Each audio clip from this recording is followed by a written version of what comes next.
Yeah, I'm Jason Scull. I am accused of being the artist in residence here at this museum. Hi, my name is Brandon Bailey and I'll be one of your instructors this summer at the Western Art Academy. This is my studio, this is where I work. I'm gonna start the horse. This is my sketch.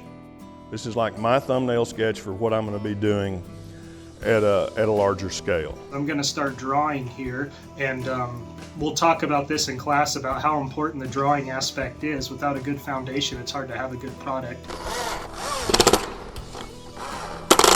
This is referred to as an armature, which will hold the sculpture as you're working on it. We're gonna go through the basics of drawing, painting, composing. So if this horse is this long, he's gonna be that tall.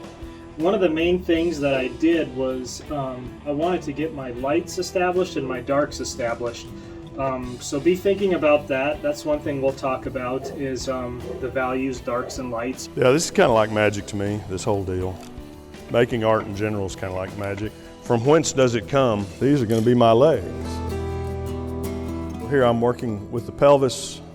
We'll create the femur. I didn't really choose to be an artist. I feel like art chose me. When I was a kid, that passion of exploring the woods with my dad, being out fishing, hunting, hiking, horseback riding, basically a life in the West was my childhood, and my goal was to document that.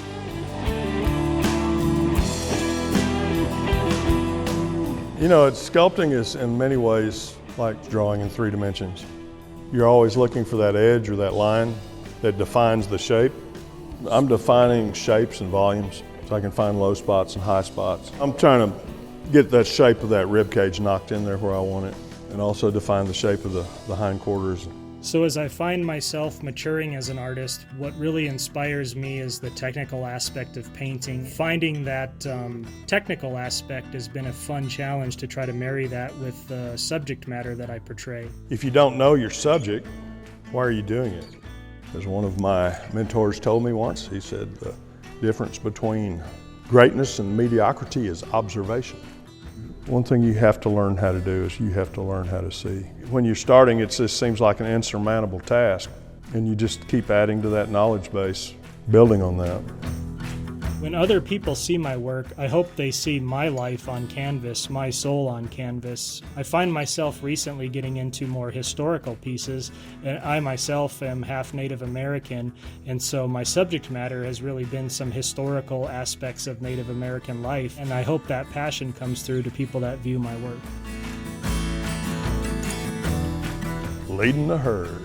The thing is the right title will help sell a piece. It shouldn't. But you know, people want to identify with whatever they have in their homes.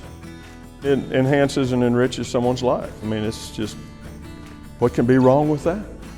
I hope that the Western Art Academy students this summer take away that they can be artists if they want to be, that this is a career choice and a career path that is very much attainable. And I hope it gives them the inspiration to, if they don't choose to do this as a career, just to keep pursuing the arts and doing it in their free time, or going to art shows, galleries, and just appreciating art. We learn by doing. The best sculpture or painting any of you would ever do is the next one. The next one. It's not the one you just did.